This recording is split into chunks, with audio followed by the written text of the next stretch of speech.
Testing, testing, testing. Is the market still on fire? Testing, testing. What's up, everyone? Okay, so it is time for your May 2022 Greater Houston Real Estate Market Update. So at the end, I'm going to give you kind of just a little off the top, off script kind of summary, considering the question I get the most of, and just want to share my opinion. But first, where are we at right now compared to last year? April 2022 compared to April 2021. Statistically flat, actually down 0.2%, 0.2% lower sales number than April of last year. So first time that's happened in months that there's been a decrease. So is the market going to fall out? You know, no, it's not in Greater Houston at least. Days on market for single family homes dropped from 40 days average to 33. So there's right at about a month of inventory, which is crazy low. So we have a supply problem right now, or you could say a demand problem. I'm not an economist. I just know that there's not enough homes to go around. Still, that is still the case. The close to original list price ratio, end quote, for single family homes reached 100.6%.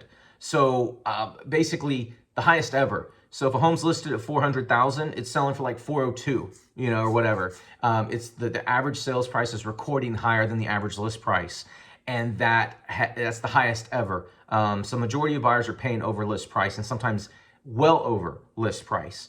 Total dollar volume. So I said like April 2022, April 2021, pretty much the same amount of single family transactions, but the volume and the money is up 14.5%. to $4.5 billion. So 14.5% increase just year over year.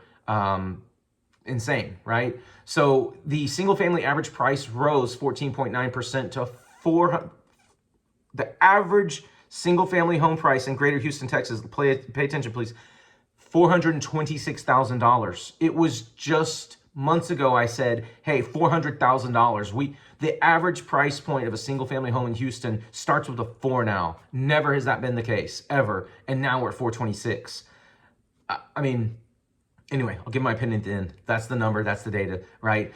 So this is single family homes inventory registered a 1.4 month supply as opposed to 1.3 last year. So about the same problem, still a supply crunch. Townhome and condos sales rose 3.4%, but get this, up 11.6% in volume and in pricing.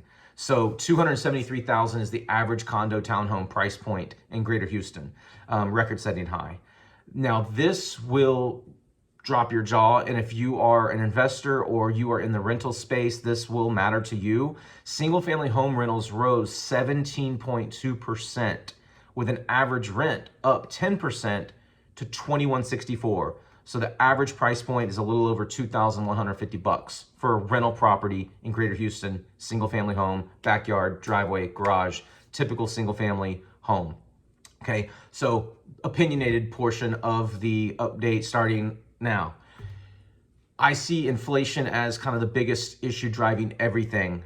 Milk, bread, gasoline, medicine. We're having a baby formula issue right now with supply in the country. Some regions are worse than others, and God bless these people, and let's get that fixed. But with the uncertainty, with the hard economic times, and the Fed trying to stave off inflation, because inflation is a lot of fear, in my opinion, is fear-based a lot of times, and once that fear starts spreading, it's not good. So I think that rentals in the short term and near short term, I don't even know if that's a phrase, but for the next few months and until kind of the markets get a handle on all the topsy-turviness and all the uncertainty, I think that rentals are going to keep escalating while people are holding off on making that single family home purchase or townhome condo purchase or buying land, or the purchases sector, I think, is going to soften just a tad, especially with rates going up and the Fed indicating that not only are they going up in rates, they're trying to reduce their balance sheet. So they are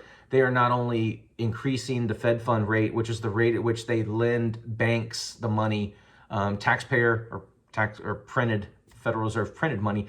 I don't know how it actually gets sent to the banks, but the pool of money that they lend to the big banks to lend out to us, the normal average person, to get a mortgage, to do whatever, the Fed fund rate that they're lending to the banks is increasing. So the bank has to pass that along to us getting loans originated. So I don't know where this is headed.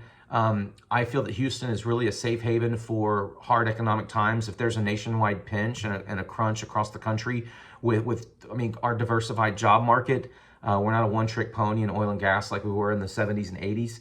We are, we have a medical, we have a tech sector, we have medical services. We are very diversified. We got a lot of great schools. It's just a great relocation for families, but the job market and the cost of living will always make Houston an attractive hedge during tough economic times. Again, this is the opinionated portion of this video, and I'm going a little longer than normal, but I'm getting so many calls. Is the bottom going to fall out? Should I not buy?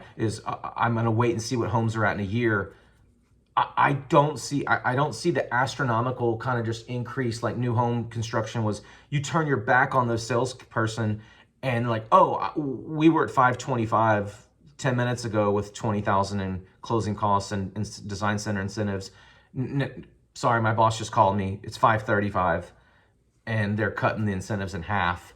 So you in essence lost 20 grand just in 10 minutes. And then you come back the next day and want that same deal. Like, no, it's actually 545 now. That's I'm not seeing that. And all these builders, kind of droning on here, but this is important. A lot of the builders went into an inventory-based spec home model, right? They're not the model in that sense. Their business model. Instead of sending people to the design center, building from dirt, picking lots, picking everything, and having to reselect because there's a supply chain constraint on materials and all these things, they started building the homes that they wanted to build on the lots they wanted to build, and they were doing selections with brick, with countertops, with cabinets that they knew were in stock, that they knew wouldn't get back ordered and cause a complete delay in the process. I'm seeing some shadow inventory, and I see some homes, and they didn't want to also award contracts on these new home these new homes until they were further along in the build process, where they'd absorbed most of their construction costs, because the markets have been so topsy-turvy again that lumber might be at $800 a thousand board feet, and then by 2 months later they're at $1,600 a thousand board feet, and doubled your price on the most costly part of building a home, which is lumber. So it's just been crazy. So I think there's going to be some inventory woes coming up and an oversupply, or at least more, and that means prices will drop if they have a whole bunch of completed homes. Some builders did this model more than others, especially if you're talking to 750,000 to $1 million. I think there's going to be some deals in the next few months to be had, but again, I think interest rates will be higher at that point. So way longer video than normal. Thank you for hanging in there. Please call me if you have any questions. My phone number, email, text, whatever, you know how to get at me. So anyway, that's your April, that's your May 2022. Sorry, we were talking about April. May 2022 Greater Houston real estate market update. Anyway, guys, thank you so much, and we'll catch you next month. Bye-bye.